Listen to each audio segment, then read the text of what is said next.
Little black girl helps millionaire fix his Mustang. When he sees the ring on her finger, his life turns upside down. The merciless late afternoon sun made the asphalt of the rural road steam as Maya Johnson walked home from school. The 10-year-old girl slowed her pace when she saw the shiny red Shelby GT 500 Mustang parked on the shoulder, its hood up like a wide-open mouth, and a white man in a suit that surely cost more than all the furniture in her house, pacing circles beside the car while yelling into his phone. "I don't care how much you charge for the tow. I've been stuck on this deserted road for 2 hours. I have a meeting with the governor in." The man checked his solid gold watch. Less than 3 hours, for God's sake. Maya considered whether she should go on her way. Her Aunt Renee always told her not to talk to strangers, especially those so obviously out of place in the humble rural, predominantly black community 2 hours from Boston. But something about the man's desperate frustration made her stop. Adjusting the weight of her worn backpack, which held her books and a small toolkit her Uncle Leon had given her, she approached cautiously. "Excuse me, sir. Need some help with your car?" Andrew Whitaker, CEO of Whitaker Enterprises and owner of half of Boston's commercial real estate, turned in surprise, irritation shifting to condescension when he saw the small figure with colorful braids, faded shorts, and an oversized MIT shirt. "That's very kind of you, sweetheart, but this is a high-performance vehicle. I need a real mechanic." Maya shrugged and peered under the hood.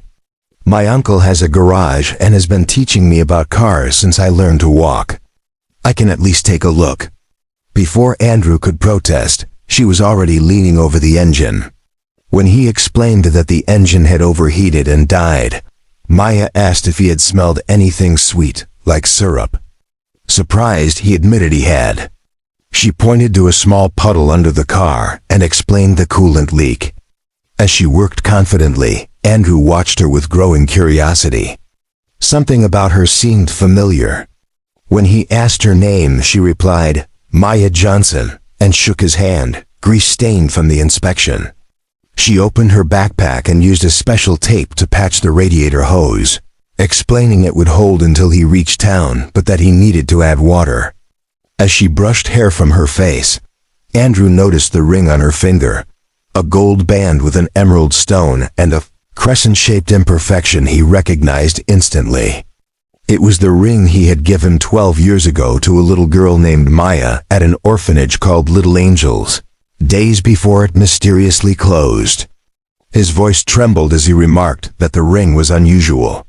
Maya explained it had belonged to her adoptive mother, Diana, who had died the previous year and had said it symbolized an important promise. When Andrew asked where Diana got the ring, Maya said she didn't know. Offering to drive Maya home in thanks, Andrew asked casual questions during the ride: where she went to school, how long she had lived there, and who she lived with now. She explained she lived with her Aunt Renee and Uncle Leon, who took her in after Diana died, and that she had lived there since age 3. Before that, she was adopted from an orphanage called Little Angels, which closed soon after. Andrew almost lost control of the car when he heard the name. "Little Angels? Are you sure?" She nodded and asked if he knew it, and he replied quietly, "I did, a long time ago." As they approached a modest but well-kept house, Andrew stopped the car. Maya thanked him and said goodbye. But before she could get out, he handed her a card and said, "Maya, if you ever need anything at all, please call me." She accepted the card with a curious look and got out of the car. And Andrew watched as she ran toward the house, the ring sparkling in the sun. His hands trembled as he picked up the phone to call his private investigator. What Maya couldn't know as she waved one last time to the stranger in his expensive car was that this chance encounter had just set in motion events that would reveal secrets kept for more than a decade. Secrets that connected a billion-dollar empire, a mysteriously closed orphanage, and a black girl with an extraordinary ability to fix broken things. If this story of unlikely coincidences and hidden connections had piqued curiosity, It was clear that a simple ring would become the key to unlocking a web of power, prejudice, and a truth that would change lives forever. Andrew spent 3 sleepless nights staring at enlarged photos of the emerald ring his investigator had captured. The jewel he had given little Maya at the Little Angels orphanage as a promise that he would come back for her. A promise he never kept. In his office at Whitaker Enterprises, he examined documents scattered across his desk. 12 years ago, his father, Howard Whitaker, had bought the Little Angels property for a fraction of its value, citing financial irregularities, and Andrew had been named CEO shortly after. His assistant announced that Mr. Evans from legal was there. With the Horizon Project documents, the luxury complex being built on the site where the orphanage once stood, so Andrew tucked the reports away before Evans entered. Evans said the Little Angels acquisition documents were included, although he did not understand why old business was being revisited, since Andrew's father had been specific about keeping those files. Andrew replied that his father was retired in Florida and he now ran the company.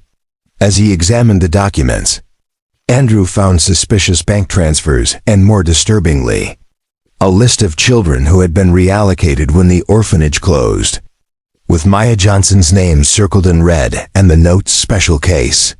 Contact HW. His investigator Ramirez then called with more news. He had found Diana Johnson, who had died last year in a car accident with failed brakes under suspicious circumstances. When Andrew asked about the adoption records, Ramirez said they were officially missing and that Maya Johnson had never existed at Little Angels. Andrew ordered him to find everything about her current family. Meanwhile, Maya was working in the small workshop behind her aunt and uncle's house, her refuge filled with tools and the smell of oil. Leon entered and asked if she had fixed the old radio, and she smiled, showing him the 1950s radio she had repaired by reconnecting a few wires. Leon ruffled her braids and told her she had a gift unlike anyone he had ever seen.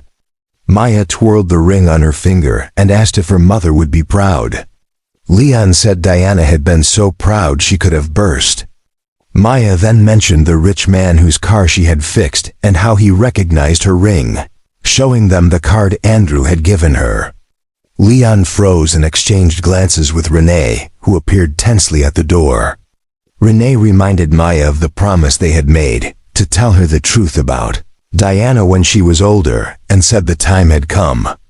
That night, Maya heard the hidden story of how Diana, a nurse at the orphanage, had run away with her when it suddenly closed, how they had changed their names and lived in hiding for years. Renee handed her a yellowed envelope Diana had left, with instructions to give it to Maya only if someone from the Whitaker family showed up. With trembling hands, Maya began to read. "My dear Maya, if you are reading this, someone has found you. There are things you need to know." At Andrew's apartment, Ramirez called again, saying someone else was investigating Little Angels, a reporter named Marcus Hayes, who knew quite a lot and had a theory about why Andrew's father was interested in certain children at the orphanage, specifically children with unusual talents. The next day, a black SUV pulled up in front of Maya's school, and 2 men in suits watched as she left with her friends. "Is that her? The girl with the emerald ring?" one asked. "Yes, Mr. Whitaker Sr. wants to see her immediately." What they didn't know was that Leon was parked across the street, watching everything. He dialed a number Diana had left for emergencies. "Marcus Hayes." "It's about Little Angels," Leon said. "And a girl with an emerald ring. I found the proof you're looking for." At Whitaker Enterprises, Andrew stared at his father, Howard, who had flown in from Florida without warning. "What's this about reviewing the Little Angels documents?" Howard demanded. "I thought that matter was closed." Andrew replied, "I found Maya Johnson, Dad, the girl with the emerald ring." Howard paled. "So what? Just another orphan? What matters is Project Horizon. Billions are at stake." Andrew asked what was so special about the girl, and Howard laughed dryly. Asterisk. Don't you really understand what's at stake? Some children are valuable. They have talents that can be exploited.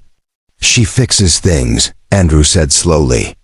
She can look at broken machines and just understand them. Howard's smile was icy. Think of the military applications, the patents, the power. Why do you think we bought that orphanage? What neither Whitaker realized was that Maya was already reading Diana's letter, discovering the truth about her past, her special talents, and why the emerald ring was so valuable. It wasn't just jewelry, it was a key to documents that could bring down an empire. The puzzle pieces were falling into place. On one side, a powerful corporation ready to protect its secrets at any cost. On the other, a 10-year-old girl with an extraordinary gift and a ring worth more than any gemstone. And between them, a man deciding which side he belonged on. Meanwhile, the conference room on the 50th floor of Whitaker Enterprises buzzed with nervous executives as Howard called an emergency meeting, furious that Andrew hadn't arrived. As if summoned, the double doors opened and Andrew entered calmly with a woman no one recognized. "Sorry I'm late, Dad," he said. "This is Federal Prosecutor Claire Bennett. She has some questions about Project Prometheus." Howard's face drained of color. Project Prometheus, the secret program to identify and exploit gifted children, was a name never meant to be spoken aloud. "What the hell do you think you're doing?" Howard hissed. Andrew connected his laptop to the large screen. "Something I should have done long ago. The truth about Little Angels and the other 5 institutions you shut down over the last 15 years. The lights dimmed as documents. Photographs and reports appeared, records of 48 special children identified, tested, and exploited by Whitaker Enterprises. You stole confidential documents," Howard growled. "That's corporate crime." "Documents proving far worse crimes," Andrew replied. "Unauthorized experiments on minors. Falsified adoption records, bribery of officials. Intimidation of witnesses." A video played next. Security footage from 12 years ago showing Diana Johnson fleeing at night with a child. Then a clip of Howard ordering guards, "Find her. The girl has significant military potential. We can't lose her." Andrew continued relentlessly. 3 Little Angels employees died in accidents in the following weeks, including Diana's brother, who started asking questions. Howard tried to speak, but the doors burst open again. Maya entered, accompanied by Uncle Leon and reporter Marcus Hayes with a camera. "Maya," Andrew said softly, "you didn't have to come." "Yes, I did," she said with a dignity beyond her age. "Diana always told me one day I'd have to face the men who made us run." Howard stared at her, shock shifting into calculation. "So you're the prodigious Project 17. I didn't imagine you'd be so small." "And you're the man who killed my mother," Maya replied without flinching. "Her brakes didn't fail by accident, did they?" Howard smiled coldly. "Proving anything will be impossible. And you're forgetting who I am. One phone call and all of this disappears." That's when Maya opened her backpack and took out the emerald ring. With trembling fingers, she turned the stone to reveal a hidden compartment and pulled out a tiny device. "Diana was smarter than you thought," she said. "This is a storage device she hid in the ring. It contains backup copies of all the Little Angels records, including your meetings with military doctors about harnessing children with enhanced cognitive abilities for strategic applications." For the first time in his life, Howard Whitaker was speechless. "This is being broadcast live right now," Marcus Hayes added, pointing to his camera. "To our studio and directly to social media platforms. Over 10,000 people are already watching." Andrew approached his father, lowering his voice. "It's over. The prosecutor offered me a deal, full cooperation for immunity. As for you, a jury will decide." When federal agents entered to arrest Howard, Maya stepped toward the man who had destroyed so many lives. "My mother taught me broken machines can be fixed," she said calmly. But broken people must fix themselves. I hope you get that chance in prison. Howard was taken away as his empire crumbled live for the world to see. In the following days, Whitaker Enterprises' stock plummeted, and investigations uncovered decades of unethical practices, illegal experimentation, and systemic corruption. Andrew watched with a mix of relief and regret. He had lost his family and inheritance, but found something more valuable: his integrity. Later at the courthouse steps, Mia approached him. "What happens now?" she asked, the emerald ring on her finger shining, no longer a symbol of secrets but of truth. Andrew looked at the skyline, the skyscrapers built with money stained by exploitation, including the gleaming Whitaker building that would soon lose its name. "Now," he said, "we rebuild not just buildings, but lives." None of them could have predicted how that rebuilding would transform not only their lives, but an entire community. 5 years later, on a sunny spring morning, Maya Johnson walked through the newly opened Johnson Center for Young Inventors, a complex of labs and classrooms built on the site of the former Little Angels orphanage. "The sensors in the East Wing are still malfunctioning," she told the engineers following her, her skilled eyes detecting problems as easily as she once found a leak in a Mustang radiator. At the back of the center, Andrew Whitaker spoke to investors, his suit replaced with jeans and a button-down shirt. The former billionaire heir had donated his fortune to create the Prometheus Initiative, a program dedicated to identifying talented youth from marginalized communities and giving them opportunities. "We discovered 23 children with exceptional talents this quarter," Andrew explained.